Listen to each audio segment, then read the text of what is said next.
মোহাম্মদ বদরুল ইসলাম স্যারকে তার বক্তব্য প্রদান করার জন্য বিনীতভাবে অনুরোধ করছি। ধন্যবাদ মহিউদ্দিন স্যারকে। আলহামদুলিল্লাহ ওয়াহদাহ ওয়াসসালাতু ওয়াসসালামু আলা মান লা নাবিয়্যা বা'দা।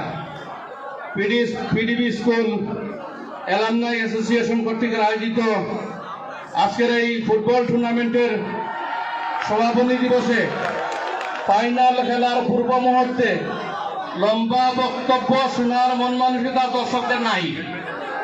দর্শকরা উন্মুখ হয়ে আছে ফাইনাল খেলা উপভোগ করার জন্য, এবং আমি দৌড় দিয়ে এসেছি খেলা উপভোগ করার জন্য, বক্তব্য দিতে নয়। শুধু একটা কথাই বলবো, বিশ্বকাপ খেলায় দেখেছি সারা বিশ্বের মানুষ দেখেছে হ্যান্ডবল হয়েছে, কিন্তু রেফারি দেখে নাই, এটা কাউন্ট করে নাই। আমাদের এখানেও এরকম কিছু হয়েছে এবং এ নিয়ে কিছু অসন্তুষ্টি ছিল।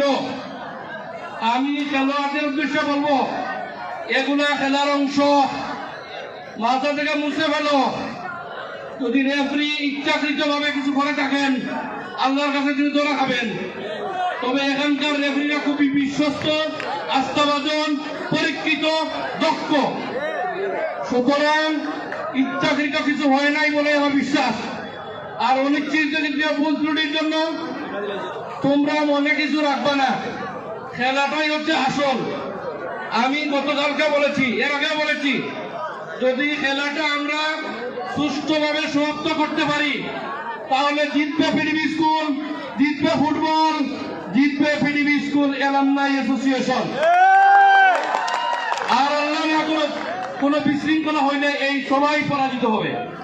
সুতরাং যারা ফাইনালে উঠেছে অভিনন্দন জানাচ্ছি উভয় দলকে। যারা চ্যাম্পিয়ন হবে তাদের জন্য অ্যাডভান্স অভিনন্দন। যারা রানার্স হবে তোমাদের হারাবার কিছু নাই।